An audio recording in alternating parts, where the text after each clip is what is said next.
Joining us online is Senator Roger Marshall. Dr. Marshall represents Kansas in the United States Senate. He is now promoting legislation prohibiting the Department of Defense from dishonorably discharging service members for choosing not to receive a COVID-19 vaccine. Senator Marshall, really appreciate the time. It's great to be with you again. So let's talk about what the actual regulations are for service members at this point with regard to COVID-19. The basic idea seems to be that if they refuse to get a vaccine, even if they have natural immunity, then they theoretically could be dishonorably discharged, correct? Ben, that's it. It's really pretty simple. This White House wants to separate every soldier who's refusing to take the vaccine. He wants to make them a felon and give them a dishonorable discharge. And I think what your listeners need to realize is just how horrible a dishonorable discharge is. It's basically making you a felon. It's going to emancipate you from being able to vote. It's going to take away your Second Amendment. It'll probably keep you from getting a job. You're going to lose all your veterans' benefits, access to the VA hospitals, as well as any type of retirement money as well. So this is a horrible thing to do to soldiers. And yes, you mentioned they do not acknowledge natural immunity. So has there been any bipartisan support for what you're attempting here, which is to at least allow people, if they're going to leave with an honorable discharge as opposed to a dishonorable? Or is this breaking down purely along partisan lines? You know, unfortunately, it's still on partisan lines. We hope if we could get to a floor vote, perhaps with the NDAA, the National Defense Authorization dollars here at the end of the month, maybe we'll get bipartisan support because there has been some bipartisan support on the House for this. So, Senator Marshall, so much of this seems to be tied to the Biden administration's notion that if they just yell loud enough about vaccine mandates, that somehow they will yell their way out of their own bad policy. Joe Biden yesterday was talking about broad-based vaccine mandates. By the way, he still has not issued a regulation from OSHA. He said a month ago he was going to issue an actual government regulation via OSHA that was going to force businesses to either vaccinate the people who work for them, fire them, or test them. Those were the three opportunities that were going to be afforded, apparently. Biden still has not issued that regulation. He's just jabbering about how wonderful vaccine mandates are at this point. I think the reason, by the way, that he has not issued regulation along those lines is he's very much afraid the courts will not only shoot it down, but may shoot down the Chevron doctrine at the same time and completely undermine the administrative state. But the focus from this administration seems to be our failures, our economic failures, our COVID policy failures. They're entirely the result of your neighbors and friends who refuse to get vaccinated. And so if you just give me more power, and if you allow me to punish more of your enemies, then we will punish and authoritarian our way out of this thing. Yeah, you're right. I call this Bidenflation. The policies of Joe Biden have led to inflation. We'll just call it Bidenflation. And this policy of mandates for all employers is only going to exacerbate that situation. I think we're going to have some horrible jobs numbers today. I think, gosh, I don't know if you've been to the grocery store lately, but I was stunned. I hadn't been in about 6 weeks. And I was just stunned Sunday night when I went to the grocery store, let alone at the gas pump. So this policy, not only is it unconstitutional, look, we all know a federal mandate for vaccines is going to be unconstitutional, but he's never really paid attention to whether it was within the limits of the law or not. He's Joe Biden, and he can do anything he wants to do. He's acting like a totalitarian. He's turning this country into a socialistic country. Ben, I think the big choice America has today, do we want a free economy or do you want big government socialism? We could really sum all the laws that this president and Nancy Pelosi are pushing by those two phrases. Which does America want? A free economy, or do they want big government socialism? So, Senator Marshall, obviously, some of the issues that we're talking about here have sort of broader play when it comes to Joe Biden and his Build Back Better agenda and all the rest of this. So obviously the Republican caucus sort of split last night over the issue on whether to push off the debt ceiling for a couple of months. It seems like there was pretty solid Republican support for not doing that. Somehow it seems that that sort of split up. What was the actual strategy there? Like behind the scenes, what exactly was Senate Minority Leader McConnell suggesting was the rationale for why the Republicans had to basically let the Democrats off the hook instead of forcing them to use reconciliation to pass the debt ceiling? You know, I think number one is it shows Democrat incompetence. So many of the people on the other side have never signed a paycheck, have never ran a job, have never gone without a paycheck because they had to pay their help first. And I think this just demonstrates their incompetence. They could have easily done this through a reconciliation process, but they want to play political gymnastics with this, I would say.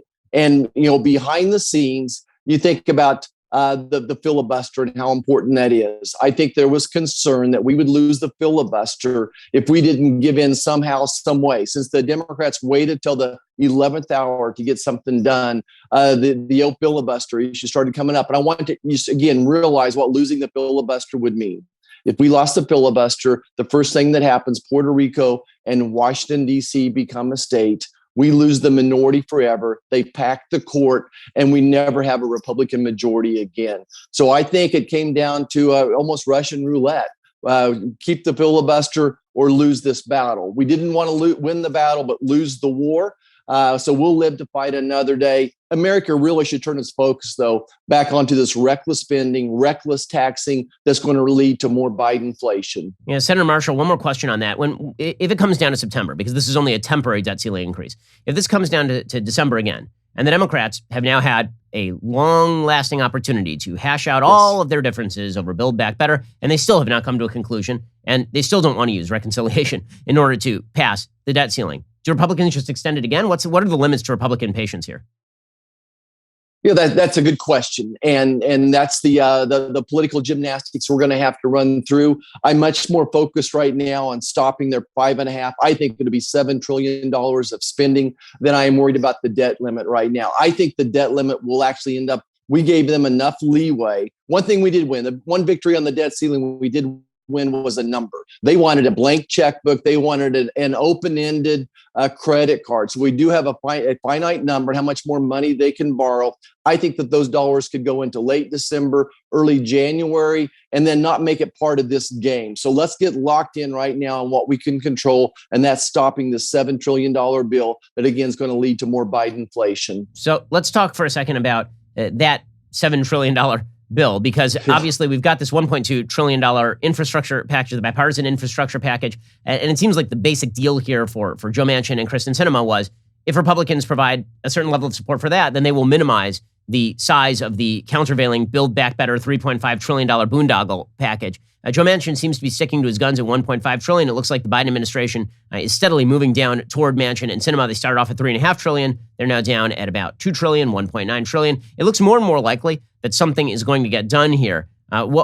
What should Republicans do at this point? Because again, that there's not anything in that package that is really worthy of Republican support. Yeah, I think we gave Senator Sinema and Senator Manchin enough air cover to keep fighting for another day. But I'm going to just share with this, and I shared this yesterday in conference with the rest of the Republicans.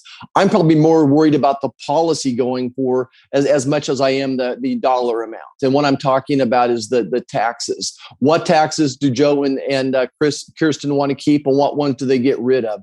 The good news is when I sat down with both of those senators and look them in the eye, they actually understand stepped up bases. They understand what a 1031 exchange is. They understand what happens if we start taxing capital gains as ordinary income and how that will destroy the economy. So I think what Republicans have to keep doing is keep working with Joe and Kirsten and giving them some air cover so they can keep fighting. But we need to really get locked in on this tax policy, which again leads to big government socialism. I mean, it seems as though right now the Democrats are still working on a pretty compressed timeline because for a couple of reasons. One, the economic report that just came out today is absolutely horrible for Joe Biden. I mean, it's terrible for the country. It's terrible for Biden. 194,000 jobs added, which is like lower than many of the months of, say, the Obama administration, which was famously a low-growth administration. Those job numbers are awful, especially coming out of an artificially comatose economy. Last year, we were supposed to be experiencing like 7-digit job growth nearly month on month. We have 10 million open jobs in this country right now. Goldman Sachs had forecast there are going to be 600,000 to 700,000 new jobs added this month. Instead, it's less than 200,000 jobs added. Wow. It is perfectly obvious that this is a direct result of the Biden administration, number one, paying people to stay home. Number two, panicking people about COVID to the extent where they're saying that the unvaxxed are somehow providing a threat to the vaxxed sufficient, that even if you're vaxxed, you should be staying home and freaking out over all of this. The Biden administration pursuing, as you say, bad tax policy that is scaring investors out of actually investing their dollars, because I don't know how many dollars I actually have in my pocket to invest, given the fact that I don't know what my tax rate is going to be if they make the tax rates retroactive to the beginning of the year. I literally have money sitting in bank accounts that I cannot invest because I don't know whether I'm going to owe it to the federal government at the end of the month. The sort of insanity of all of this has led to low growth, and yet the Biden administration continues to push forward on this. I think the reason that they're working on a short timeline is because with this bad economic report, Joe Biden could try to ram this thing forward, but he has done such a poor job at this point that Manchin and Sinema have an awful lot of air cover if they actually wish to kill the thing. Beyond that, we also have a Virginia gubernatorial election that's coming up at the beginning of November. If somehow Glenn Youngkin beats Terry McAuliffe in that election, there are going to be a lot of moderate Democrats who are scared out of their wits, as they should be. Ben, it sounds like you've been going to my town halls. We've done over 60 town halls since February. The anger is absolutely, you can actually palpate the anger, but now it's turning into panic. That's what we're seeing. We're having probably 3 to 4 times more people come to our town halls than we've ever had before. And the Democrat socialists think Americans are dumb, that they don't get it, that they need a nanny. But Americans do get it. They've seen one crisis after another created by this president. You could go back to the border, violence, inflation, Afghanistan, and now vaccine mandates. And they realize what's happening. And they certainly feel the sting when they go to the grocery store and feel that Biden inflation as well. So you're spot on. And that's why we got to keep the volume up. Don't let them lull you to sleep on all these gymnastics that they want to talk about. When it comes to debt ceiling, we need to stay locked in on stopping this legislation that I think, again, just put it all together. It's going to be $7 trillion. Let's stop talking about bipartisan infrastructure plan and human infrastructure, which is socialism. They want to spend $7 trillion over 10 years. They're going to come back and say, no, it's only 1.5. But once you start some of these policies, you're never going to stop them. I'm going to give your listeners one example. They want to take dollars away from Medicare to pay for some of their infrastructure. Medicare folks don't want this. They want to expand Medicare, and it's going to dilute those people that are on Medicare right now. We're already facing a financial crisis with Medicare. Let's not compound it. We're speaking with Senator Roger Marshall of the state of Kansas. Senator Marshall, appreciate your hard work on these issues, and keep fighting, because obviously the country is a pretty large precipice right here. You bet, Ben. Great to see you, and I appreciate you covering these issues in depth for your listeners.